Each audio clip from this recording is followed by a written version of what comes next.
जिंदाबाद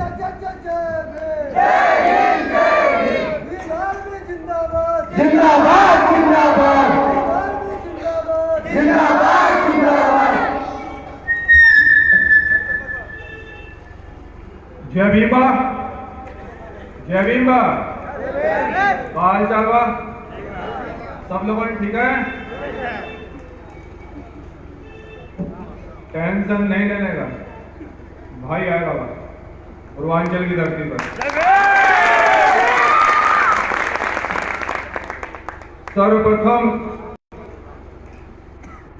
आज हम लोग एक ऐसी धरती पर खड़े हैं, तथागत गौतम बुद्ध जी के नैनिहाल में आने का सौभाग्य प्राप्त हुआ। संत कबीरदास जी के धरती पर आने का सौभाग्य प्राप्त हुआ और सर्वप्रथम पंक्ति में तथागत गौतम बुद्ध जी को, संत कबीर जी को कोटि कोटि नमन। और हमारे देश को पूरी दुनिया का सबसे बड़ा ग्रंथ देने वाले भारतीय संविधान निर्माता बोधिसत्व डॉक्टर अंबेडकर जी को कोटि कोटि नमन। और हम बहुजन समाज देने वाले और इस देश के बहुजन समाज के लोगों को, मजदूर किसान के बच्चों को संसद और विधानसभा में भेजने वाले माननीय साहब काशीराम जी को भी कोटि कोटि नमन।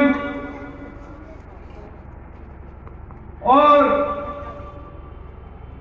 21वीं सदी की अंबेडकर युग निर्माता भीम आर्य भारत एकता मिशन के प्रमुख एडवोकेट चंद्रशेखर आजाद जी, राष्ट्रीय अध्यक्ष विनय सिंह जी, प्रमुख राष्ट्रीय महासचिव कमल सिंह बालिया जी और इस कार्यक्रम के आयोजनकर्ता मंडल अध्यक्ष शैलेंद्र भारती जी, अक्षय कुमार जी, किशन चंद बौद्ध जी और प्रभारी जी बबलू गौतम जी और जिला अध्यक्ष सूरज नायक जी, परवीन रावण, सचित सिंह, जितेंद्र कुमार, प्रमोद कुमार, अब्दुल गफ्फार, रुस्तम सची और हमारे यादव परिवार के बड़े सम्मानित भाई, हमारे यादव परिवार मंच पर उपस्थित डॉक्टर राजेश यादव जी और कपिल देव प्रजापति जी, आयकर विभाग, बाकी तमाम विधानसभा अध्यक्ष, भीम आर्मी के कार्यकर्ता और मेरी माताओं बहनों, आप सभी को क्रांतिकारी जय भीम। आज भीम आर्मी को और इस कारवा को बहुजन सत्ता और समानता को लेकर चलने वाली भीम आर्मी भारत एकता मिशन के नेतृत्व में इस कार्यक्रम को और इस कारवा को आगे बढ़ाने के लिए आज हम अपने बहुजन संतों महापुरुषों की धरती पर आने का सौभाग्य प्राप्त हुआ।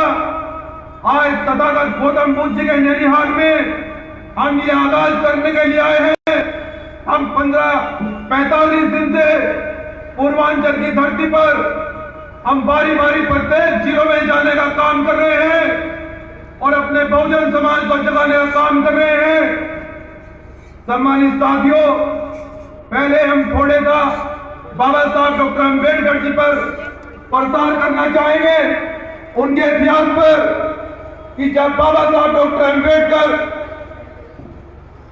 इस देश के लिए संघर्ष कर रहे थे, क्योंकि बाबा साहब डॉक्टर अंबेडकर जी ने किसी विशेष जाति के लिए संघर्ष नहीं करा, सभी जातियों और मजहब को बराबर का काम किया और सबको बराबर समझा।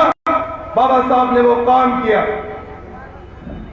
सब लोग कहते हैं कि बाबा साहब डॉक्टर अंबेडकर जी ने बहुत संघर्ष किया, लेकिन हम छोटी सी बात में सरलसार बता देना चाहते हैं कि मिटा दे अपनी हस्ती अगर कुछ मर्तबा चाहे, मिटा दे अपनी हस्ती अगर कुछ मर्तबा चाहे, कि दाना खाक में मिलकर गुले गुलजार होता है बहुजन समाज के लोगों। यहां संघर्ष से ही क्रांति आती है, बलिदान से क्रांति। आजादी सम्मानित बहुजन समाज के लोगों, आप लोग जानते हैं किस प्रकार से हमारा देश आजाद हुआ। कुछ लोग कहते हैं कि चरखा चलाने से आजाद हुआ। अगर चरखा चलाने से हमारा देश आजाद हुआ होता तो भगत सिंह को फांसी नहीं होती, भगत सिंह को फांसी नहीं होती, शहीद अशफाकुल्लाह साहब को फांसी नहीं होती, और भी समाज के महापुरुषों को बलिदान देना नहीं पड़ता, पिछड़े समाज के बहुजन समाज के महापुरुषों को सूली पर नहीं चढ़ना पड़ता। अगर हमारे देश में क्रांति आई है तो बहुजन संतों महापुरुषों ने समय समय पर बलिदान दिया है, सूली पर चढ़ना पड़ा।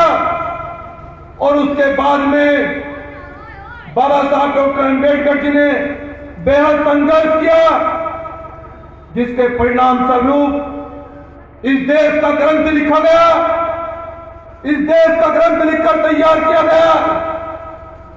लेकिन बहुजन समाज के लोगों, उस समय की बात करिए जिस समय हमारे देश में हाहाकार मचा था, ऊंच नीच का जो ग्राफ था वो चरम सीमा पर था। बहुजन समाज के लोगों, एक बहुजन समाज के लाल ने, एक बहुजन समाज के लौह पुरुष ने पहले शिक्षा को बेहद मुसीबतों से ग्रहण किया। जब अध्यापक ने स्कूल में दाखिला देने से मना कर दिया तो बाबा साहब डॉक्टर अम्बेडकर जी के पिताजी ने सिफारिश करके दाखिला कराया। दाखिला होने के बावजूद बाबा साहब डॉक्टर अम्बेडकर जी को क्लास में नहीं बैठने दिया। बाबा साहब ने घर आकर बताया, माता जी ने कहा कि मैट लेकर जाना और क्लास के बाहर ही बैठकर पढ़ना। बाबा साहब डॉक्टर अम्बेडकर क्लास के बाहर ही बैठकर पढ़े। जिस समय क्लास में बैठे विद्यार्थियों से सवाल पूछा जाता था, उन पर जवाब नहीं दिया जाता था, और जब बाबा साहब डॉक्टर अम्बेडकर से सवाल पूछा जाता था तो संदर्भ में उत्तर दिया जाता था। यह भी उन लोगों को 15% लोगों को जलन हुई कि एक क्लास के बाहर बैठने वाला विद्यार्थी सभी बातों का जवाब दे देता है। उसके बाद में जब बाबा साहब डॉक्टर अम्बेडकर नल की ओर पानी पीने के लिए बढ़े तो वहां भी बाबा साहब को पानी पीने से इनकार कर दिया जाता है। तब बाबा साहब जाकर अपने माता पिता से कहते हैं, क्या हमें पानी पीने का भी अधिकार नहीं है? माता जी रोती भी सीने से लगा लेती हैं और कहती है कि बेटा ये सच है कि हमारे बहुजन समाज को इस देश के अंदर पानी पीने का भी अधिकार नहीं है। माता रोने लगती है तो बाबा साहब का आंटे देखिए, बाबा साहब कहते हैं कि माता जी क्यों रो रही हो? आपका बेटा आज वादा कर रहा है जिस दिन पढ़ लिख कर बड़ा हो जाऊंगा कि सबसे पहले अपने समाज को पानी पीने का अधिकार दिलाऊंगा। यह आज वादा कर रहा हूं। बहुजन समाज के लोगों, संघर्ष हुआ, बलिदान दिया, बेहद मुसीबतों का सामना किया और इस देश को ग्रंथ दे दिया। और ग्रंथ में लिखा गया, बाबा साहब ने तय किया और सोचा कि इस देश के अंदर सबसे ज्यादा समाज एससी, एसटी, ओबीसी और माइनॉरिटी रहता है। सबसे ज्यादा हमारा बहुजन समाज रहता है। हम ग्रंथ तो लिख रहे हैं, इस देश का दास्तूर तो लिख रहे हैं, लेकिन हम संविधान में क्यों ऐसा अनुच्छेद तैयार किए जाए, हम ऐसा प्रावधान संविधान में लिखें जिससे कि हमारे वंचित समाज को बराबर आने का अवसर प्राप्त हो। तो बाबा साहब ने संविधान समिति में बहुजन समाज के लोगों, इस देश के नेताओं के सामने यह प्रस्ताव रखा कि हम संविधान में आरक्षण चाहते हैं। जब इस देश के नेताओं को पता लगा कि डॉक्टर अम्बेडकर संविधान में आरक्षण चाहते हैं तो बहुत सारे नेता नाराज हो गए और बहुत सारे नेताओं ने भूख हड़ताल शुरू कर दी। बाबा साहब डॉक्टर ने कहा कि अगर संविधान में अगर हमें समानता नहीं मिलेगी, अगर संविधान में हमें बराबर नहीं समझा जाएगा तो हम संविधान लिखना इसे बंद कर देते हैं। बाबा साहब डॉक्टर अम्बेडकर जी ने संविधान को लिखना बंद कर दिया। इस देश के नेताओं की उन्हें मीटिंग हुई, सभा हुई, सोचा गया कि संविधान और कौन लिख सकता है। तो देश से एक आवाज आई कि बहुजन समाज का एक बड़ी डॉक्टर अम्बेडकर ऐसा लाल है, एक बड़ी माई का ऐसा लाल है जो संविधान को लिखने की हिम्मत कर सकता है। बहुत बड़े बड़े बाहुबली हुए, बहुत बड़े बड़े राजा हुए, लेकिन संविधान लिखने की किसी की औकात नहीं थी। बहुजन समाज के लोगों, ये हमारा इतिहास रहा है कि इस देश को संविधान हमने दिया। इस देश में दो सम्राट की लाट, कितना भी IAS और पीछे अफसर हो, अशोक सम्राट की लाट लगी होती है, वो हमने दी। बहुजन समाज के लोगों, जो लोग आज भी हमारे लोगों को ऊंच नीच की नजरों से देखते हैं, जो लोग आज भी हमारे लोगों पर हमले करवा रहे हैं, आज बीमार भी उन्हें संदेश देने के लिए आए हैं कि बहुजन समाज के लोगों, ये आगाज है, ये क्रांति का आगाज है। और इस क्रांति के द्वारा समानता को, समाजवाद को, किसान को, मजदूर को जब तक अधिकार नहीं मिलेंगे, ये बीमार भी चुप रहने वाली नहीं है।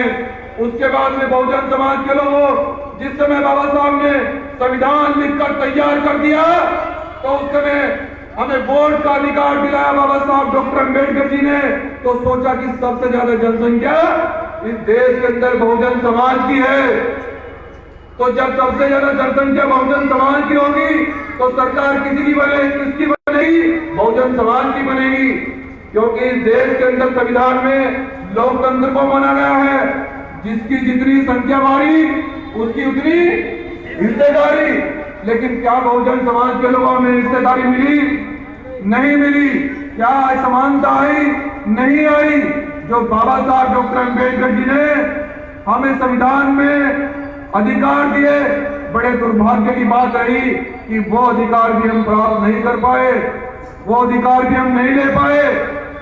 बाबा साहब ने इस देश में संविधान में हमें आरक्षण दिया।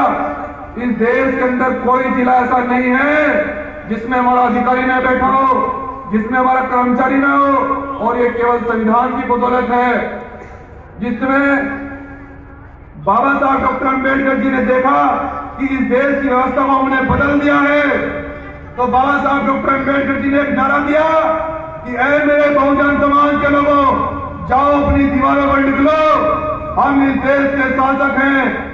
लेकिन भीम आर्मी ने उसी कार्यों को आगे बढ़ाते हुए पश्चिमी उत्तर प्रदेश में अपने बहुजन समाज के लोगों की दीवारों पर तो लिखवा लिया कि हम इस देश के शासक हैं। लेकिन हम आज भी पूर्वांचल में देख रहे हैं कि हमारा बहुजन समाज क्या कारण रहा कि आज भी अपनी दीवारों पर ये नहीं लिख पाया कि हम इस देश के शासक हैं। हमें 45 दिनों में इस पूर्वांचल में घूमने से पता चला कि आज भी हमारे बहुजन समाज के घर कच्चे हैं, उनकी दीवारें पक्की नहीं है। वो इसलिए आज भी अपनी दीवारों पर ये नहीं लिख पाए कि हम इस देश के शासक हैं। लेकिन साहब काशीराम जी ने बड़ी मेहनत से और इस कारवा को आगे बढ़ाया और यह साबित किया लोकतंत्र में कि यहाँ सरों की कीमत होती है। अब हमें नोटों वालों को पछाड़कर वोटों वालों को आगे लाना होगा।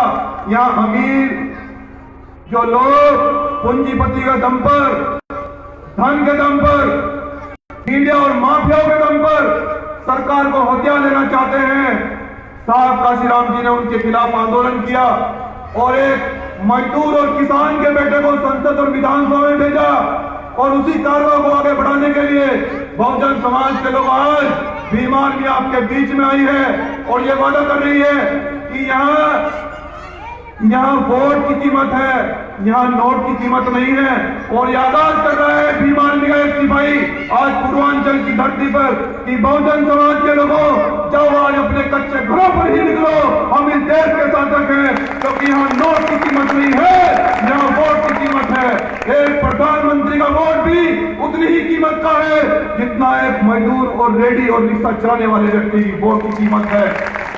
भीम आर्मी संविधान को पूर्ण रूप से लागू कराना चाहती है और जो लोग, जिन लोगों ने हमें सदियों से तोड़ा, कभी हिंदू के नाम पर तोड़ा, कभी मुस्लिम के नाम पर तोड़ा, आज आपका भाई भीम आर्मी के माध्यम से ये पैगाम देकर जा रहा है, खासकर अपने ओबीसी और अल्पसंख्यक भाइयों को, कि भीम आर्मी ने एक नारा दिया था कि भीम आर्मी का नारा है और पिछड़ा अल्पसंख्यक भाई हमारा है। तो आप सभी लोग अपने हाथ बढ़ा रखकर एक नारा लगाएंगे कि भीम आर्मी का नारा है अल्पसंख्यक पिछड़ा भाई। जोर से नारा लगाए, आवाज नहीं आई। ऐसे आप लोग अधिकार नहीं छीन सकते। यही कारण है कि आप लोग बोलना नहीं चाहते। और जब तक आपकी आवाज सीएम हाउस तक और पीएम हाउस तक नहीं जाएगी, जब तक अधिकार नहीं मिलेंगे, तो भीम आर्मी का नारा है पिछड़ा अल्पसंख्यक भाई, भीम आर्मी का नारा है पिछड़ा अल्पसंख्यक भाई हमारा है। और अभी हमारे यादव जी बता रहे थे कि जब जब ओबीसी और अल्पसंख्यक समाज भीम आर्मी के साथ में मजबूती से जुड़ रहा है तो पार्टियों को जलन होती है। पार्टियां कहती है अरे आप भीम आर्मी के साथ में जा रहे हैं, वही भीम आर्मी जो जातिवाद करती है। जातिवाद कौन करता है ये आपको हम बताएंगे। जिस समय हमारे बड़े भाई इस सूबे के पूर्व मुख्यमंत्री अखिलेश यादव जी जब सत्ता से नहीं रहे, जब उन्हें आवाज खाली कराया गया तो सीएम योगी आदित्यनाथ जी ने उनका बंगला गंगा जल से धुलवाया। ये साबित करते हैं आप लोग कौन जातिवाद लोग हैं। हम तो समाजवाद लोग हैं, हम तो समाजवाद को स्थापित करना चाहते हैं। हमने तो सभी जाति और मजहब को संविधान में भी बराबर का अधिकार दिया। आप लोग जातिवादी लोग हैं, आप लोगों ने इस देश के अंदर जातिवाद खड़ा किया। लेकिन आज हम भीम आर्मी के माध्यम से ये अपील करते हैं कि यादव समाज के सम्मान में कोई कमी नहीं आने दी जाएगी। हमारा राज रहा है, शूद्रों का राज वो याद करो जिस समय अशोक सम्राट ने छत्र राज किया था और इस देश की दुनिया के बाहुबलियों कहा था कि रानी के पेट से अब राजा पैदा नहीं होगा। और यहाँ जाति धर्म से कोई मतलब नहीं है, यहाँ समानता से मतलब है और न्याय से मतलब है। हमारे महापुरुषों ने जैसा राज किया है वो राज याद करो बहुजन समाज के लोगों। जिस समय छत्रपति साहू महाराज ने समानता की बात करी वो समय याद करो बहुजन समाज के लोगों। जिस समय इस देश के अंदर ज्योतिबाई फुले जी ने शिक्षा की जोत जलाई और इस देश में बता दिया कि ये देश जब तक शिक्षा के क्षेत्र में आगे नहीं बढ़ेगा तो आपकी उन्नति नहीं होती। और उसी कारवा को लेकर बाबा साहब आगे बढ़े, फिर साहब काशीराम जी आगे बढ़े और उसके बाद में भीम आर्मी आपको आगे बढ़ाना चाहती है। जिस समय इस सूबे के अंदर साहब काशीराम जी संघर्ष कर रहे थे, उससे पहले बाबा साहब डॉक्टर अम्बेडकर जी ने संघर्ष किया। महाराष्ट्र में महारों ने मिशन को पूरा करने के लिए संघर्ष किया। पश्चिम बंगाल में चंडालों ने मिशन को आगे बढ़ाने के लिए संघर्ष किया और उत्तर प्रदेश में जाटा और चमारों ने आगे बढ़ाने के लिए संघर्ष किया और हरियाणा और पंजाब में गुरु रविदास समाज के लोगों ने इस मिशन को आगे बढ़ाने का काम किया। लेकिन अब भीम आर्मी चाहती है कि साहब काशीराम जी का सपना जो साहब काशीराम जी चाहते थे कि बहुजन समाज के लोगों मैं तुम्हें हुक्मरान देखना चाहता हूं, मैं तुम्हें इस देश का हुक्मरान देखना चाहता हूं। और अभी वो सपना पूरा नहीं हुआ। जिस समय उत्तर प्रदेश के अंदर साहब काशीराम जी संघर्ष कर रहे थे 2004 के अंदर बहुजन समाज के लोगों गठबंधन से सरकार बना ली यादव परिवार के साथ में मिलकर। उस समय इस देश में संघियों को जलन हुई। संघियों ने सोचा यादव परिवार डॉक्टर राम मनोहर लोहिया जी बहुजन समाज के लोग एक हो गए हैं और ये तो बहुत बुरा हो गया, ये तो बहुत बुरा हुआ। इस देश की पार्टियों ने साहब काशीराम जी को कहा कि साहब काशीराम जी आप राजनीति के चक्कर में क्यों पड़ते हैं, आप हम इस देश का राष्ट्रपति बना देते हैं। तो साहब काशीराम जी का नाम राष्ट्रपति नाम के लिए प्रस्तावित किया गया और जब साहब काशीराम जी का नाम राष्ट्रपति पद के लिए प्रस्तावित किया गया और साहब को पता चला कि हमें राष्ट्रपति बनाना चाहती है इस देश की पार्टियां, साहब काशीराम जी ने सोचा कि भाई आज तक तो तुमने हमारा एक विधायक भी नहीं बनाया, एक सांसद भी नहीं बना और आज तुम हमें राष्ट्रपति बनाना चाहते हो। इसका क्या कारण है कि मुझे राष्ट्रपति नहीं बनना, मुझे अपने बहुजन समाज को हुक्मरान बनाना है, हुक्मरान बनाना है, हुक्मरान बनाना है। तो आगाज करो, हुंकार भरो बहुजन समाज को कि इन मनुवादियों के चक्कर में आकर टूटना नहीं है। क्यों पड़ते हो चक्कर में, कोई नहीं है चक्कर में, तो क्यों पड़ते हो चक्कर में, कोई नहीं है चक्कर में। और साहब काशीराम जी ने उन सभी पार्टियों को कहा, साहब काशीराम जी ने कहा कि मैं क्यों झूठ बोलूं, सच सब जानते हैं, मैं क्यों देखने वालों को अंधा कहूं, उन्हें दिखता है, मैं क्यों बोलने वालों को गूंगा कहूं, वो बोलते हैं। तो बहुजन समाज के लोगों साहब काशीराम जी ने इस कारवा को आगे बढ़ाते हुए आप लोगों को बहुजन समाज दिया और इस बहुजन समाज को आगे बढ़ाने के लिए भीम आर्मी प्रतिबद्ध है और इस पूर्वांचल की धरती पर आज वादा कर रहे हैं कि ओबीसी और अल्पसंख्यक समाज को एक करके रहेगी भीम आर्मी और आपके सम्मान में कोई कमी नहीं आने दी जाएगी और आपको एक होकर इस सूबे की नहीं पूरे देश की सत्ता पर काबिज होना है बहुजन समाज के लोगों। साहब काशीराम जी वही कहते थे, हम पहले सामाजिक मूवमेंट पर बात करना चाहते थे, लेकिन जब सामाजिक मूवमेंट पर भीम आर्मी ने मजबूती से काम किया, जहां कहीं भी अत्याचार और शोषण हुआ, हमारे प्रमुख एडवोकेट चंद्रशेखर आजाद वहीं पहुंच जाते और सरकार के लोग मुकदमे लगा देते और ये कहते थे कि चंद्रशेखर आजाद जी को रासू को लगाओ और जेल में डाल दो। अच्छा, चंद्रशेखर आजाद इतने बुरे हो गए, क्या बोलने का भी जगह इस देश के अंदर नहीं है? अभी हमारे यूनिवर्सिटी के विद्यार्थी और छात्र संघ के नेता बता रहे थे कि गोरखपुर में चुनाव नहीं लड़ने दिया जाता है, गोरखपुर में चुनाव लड़ने के लिए बहुत जद्दोजहद की जाती है। हम इस सूबे के मुख्यमंत्री से भी बता देना चाहते हैं कि सीएम साहब, ये लोकतंत्र नहीं है, ये तानाशाही तंत्र है, तानाशाही तंत्र। जिस सरकार में, जिस लोकतंत्र में मजदूर और किसान को बोलने की इजाजत न हो, यह संविधान आजादी देता है, संविधान बोलने का अधिकार देता है समाज के लोगों, और उस अधिकार से ही जो अपना 56 इंच का सीना बताते हैं हमारे श्री नरेंद्र मोदी प्रधानमंत्री इस देश के कि ये 56 इंच का सीना है। ये ताकत संविधान ने दी है, ये ताकत हमें संविधान ने दी है। वरना हम लोग जानते हैं कि बहुजन समाज का व्यक्ति अगर संसद के सामने से भी गुजर जाता था तो गंगा जल से धुलवाया जाता था, उसको पीटा जाता था। लेकिन आज बहुत सारे ऐसे बहुजन समाज के चेहरे संसद और विधानसभा में ये बाबा साहब के दिए हुए संविधान की बदौलत है। और इस कार्य को आगे बढ़ाने के लिए भीम आर्मी ने यह संकल्प लिया है कि भीम आर्मी चाहती है बहुजन समाज के लोगों, साहब काशीराम जी का सपना, न बिकने वाला सामान तैयार किया जाए। साहब काशीराम जी कहते थे कि बहुजन समाज के लोगों, जब तक अपना डीएम, सीएम और पीएम जब तक नहीं बनाओगे तो तुम्हारा उद्धार नहीं होने वाला। जिस समय चंद्रशेखर आजाद जी पर मुकदमे लगाए तो हमने सरकारों से पूछा और अधिकारियों से पूछा, क्या भाई बोलने की आजादी नहीं है? उन्होंने कहा, भाई सरकार का आदेश है, चंद्रशेखर आजाद जी को रासुका लगाने के लिए सरकार का आदेश है। तो हमने साहब काशीराम जी को जाना और उनको पढ़ा। उन्होंने सच में कहा था कि अगर अत्याचार को जड़ से समाप्त करना चाहते हो तो डीएम और सीएम अपना ही तैयार करना पड़ेगा। तो हम पूछना चाहते हैं और भीम आर्मी इस कार्य को आगे बढ़ाना चाहती है, क्या डीएम और सीएम इस सूबे का अपना करने के लिए, अपना तैयार करने के लिए तैयार है? हाथ खड़ा करके बताओ। बहुजन समाज के लोगों, डीएम और सीएम अपना बनाओगे?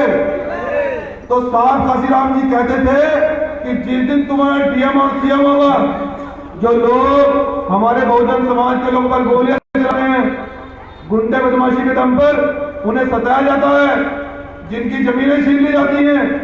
पूर्वांचल में हमारे लोगों का उत्पीड़न अधिक इसलिए होता है, उन्हें जमीनों से वंचित रखा गया, उन्हें बोलने नहीं दिया जाता है।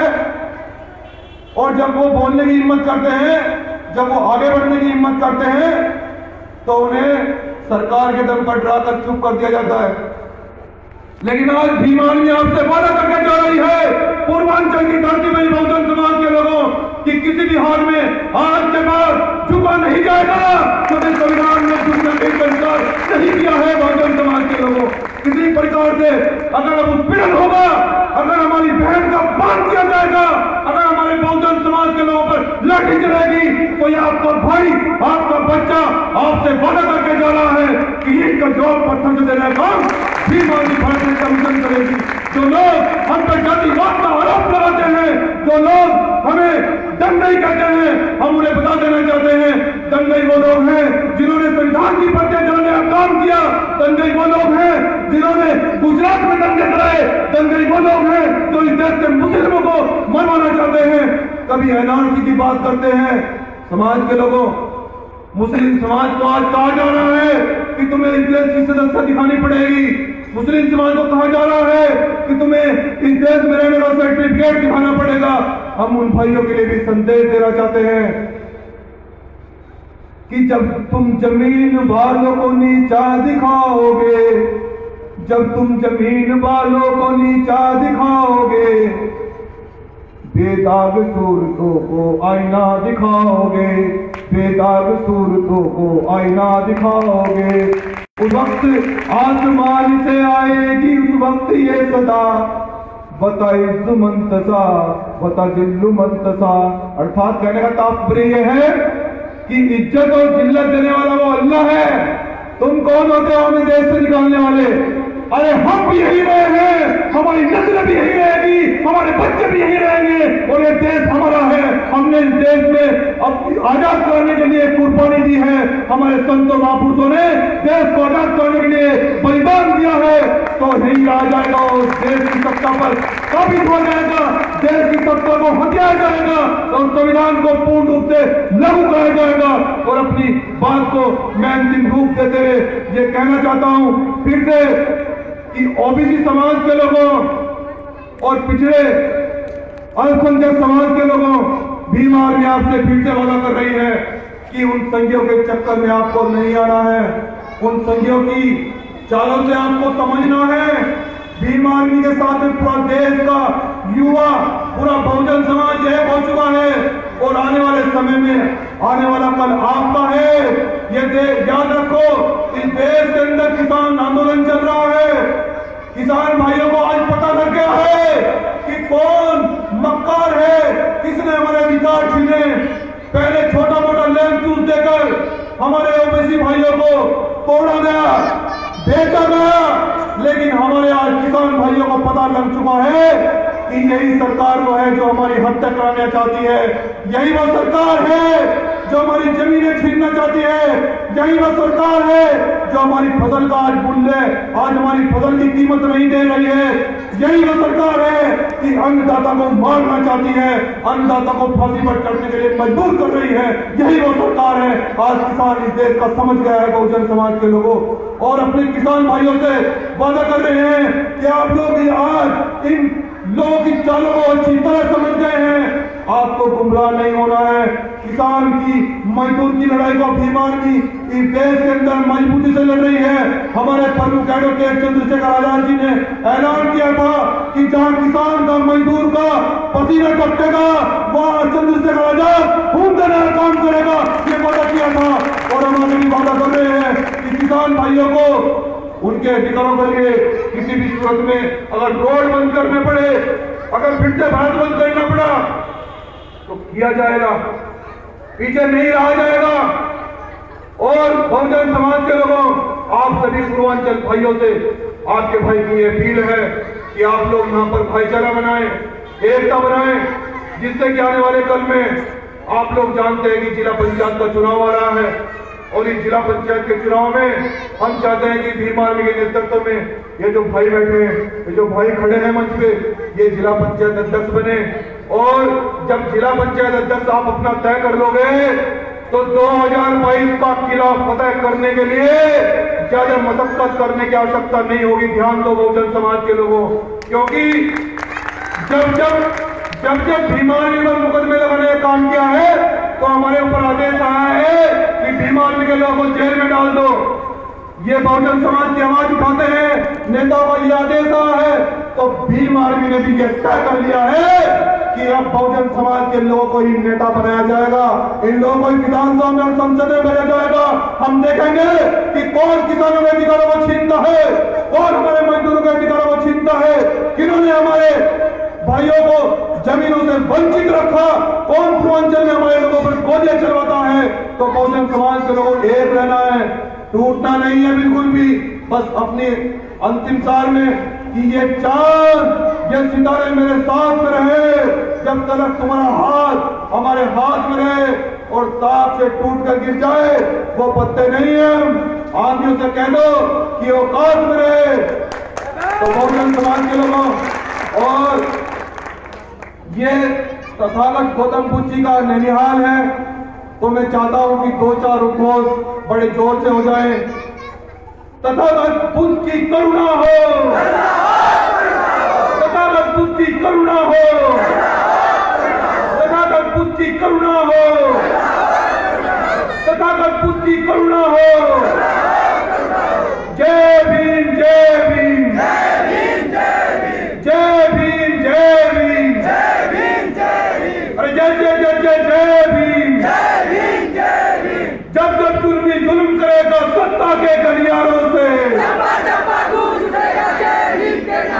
जब जब जुल्मी जुल्म करेगा सत्ता के गलियारों से। बहुत बहुत धन्यवाद। जय भीम, जय भारत।